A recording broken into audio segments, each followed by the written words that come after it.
Hi there, thanks for coming back to the channel. My name is Mike Pitt. I make videos about business and crypto so you can grow your business, increase your profits and increase your portfolio. The title for today's video is Nigel Farage, Kanye West, how they linked. So keep watching and I'll talk you through that. I'm going to play a couple of clips. So let me just minimize this version and play a couple of clips. So let's go to clip number 1, and this is Nigel Farage. And if you're watching outside of the UK, Nigel Farage is a very controversial politician. I do not agree with his political views, but I want to play this clip and I'll explain why in a moment. So let's just go to full screen and play the clip. From my bank. Now, bear in mind, I've been with the same banking group since 1980. I've had my personal account there with that group ever since that date. I ran my business through there when I worked in the city in the 1990s into the noughties, and today I have my personal and business accounts there. But 2 months ago, I get a phone call out of the blue from a personal manager, a new personal manager, not one I'd ever spoken to before, who simply says on a phone call, "We are closing your accounts." I asked why. No reason was given. I was told it would all be explained in a letter that would arrive in a couple of days' time. The letter just told me the accounts are closing and please, by the date they gave me, make sure you've moved to another bank. I did inquire further within the group. I sent an email to the chairman and I got someone ring me up and say it's purely a commercial decision. Okay, so that was Nigel Farage talking about his bank closing down his accounts. They gave him some notice, but then they closed down his accounts. His account was with Coutts, a private bank in the UK, and they have some.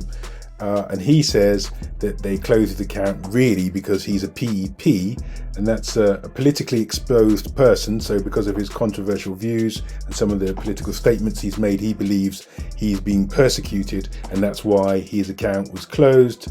Coutts have countered and said, to run and maintain a private account with Coutts, you need at least £3 million in savings, and his account fell beneath that threshold. That's their version of events.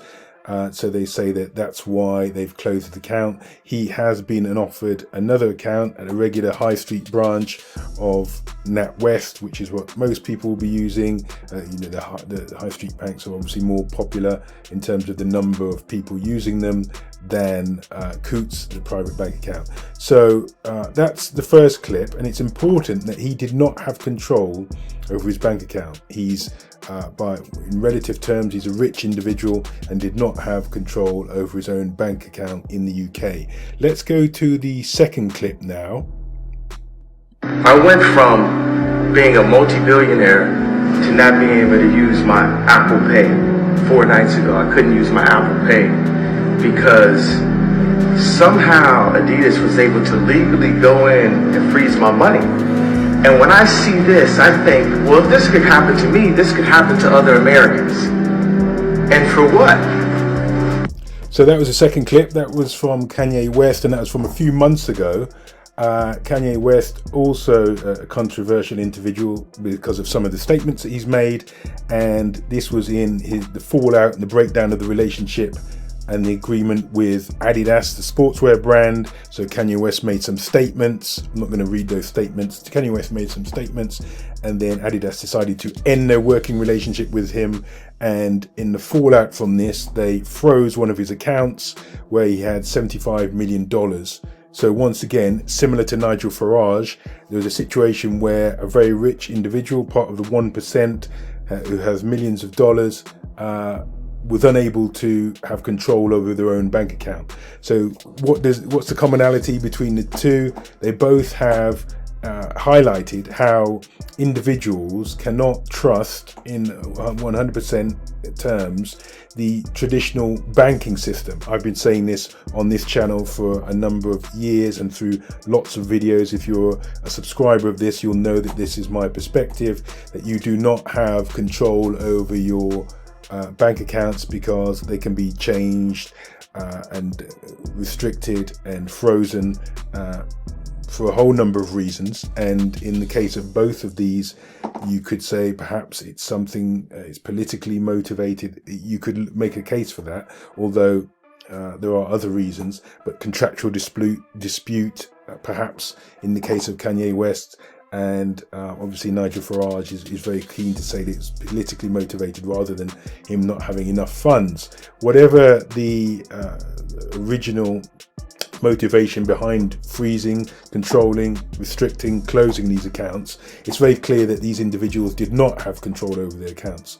And this is why it strengthens the case and strengthens the argument for a financial system that is outside of the traditional banking system, with your old-fashioned traditional ledger being controlled by the ruling elites and by the banking system. And something that fits that perspective, that description, that's outside of the banking system is Bitcoin. And Bitcoin is not controlled by anybody. There's no head office for Bitcoin. There's no international offices for Bitcoin. No one company controls Bitcoin. And there's a restricted supply, so it's 21 million, as many of you will know if you watch videos on this channel. So if Nigel Farage or Kanye West were holding large amount of their wealth in Bitcoin, then they wouldn't have been restricted or controlled by the traditional banking system. This is the argument, and it's very strong for Bitcoin. Now, other cryptocurrencies are not, in my view, as reliable, as safe, as robust as Bitcoin. So even if you look at the second most popular cryptocurrency, Ethereum, number 2, large quantities of Ethereum are owned by Vitalik Buterin. So you could say that he was almost the sort of managing director or the ruler of Ethereum, which isn't good because it puts too much power in one person's hands. Also, the total quantity of Ethereum is unknown. So that's something else that will massively affect the price of Ethereum in the future. So from my perspective, both of these individuals have highlighted the need for an alternative store of value, if you like, and Bitcoin is acting as that. People also will say, well, gold can do that job as well, silver can do that job, and there is some merit in those arguments. Gold and silver can act as a store of value, but they're not as transportable as Bitcoin. As long as you have internet connection, as long as you have access to Wi-Fi and so on, you can transport your Bitcoin through to pay for services or just to keep it as a store of value on a hardware wallet. This is something that you need to think about very, very clearly. And if you haven't woken up to this fact, then this is a good reminder provided by Nigel Farage and also by Kanye West that you need to have a store of value and independence of the financial system. You can do that with Bitcoin. Thanks for watching all the way through. I hope you found this slightly different style of video useful. If so, please let me know in the comments below and I will make more in this style. If you've liked this video, give me a like. Click on one of the 2 thumbnails to watch another video from me. I look forward to speaking to you next time. Until then, peace.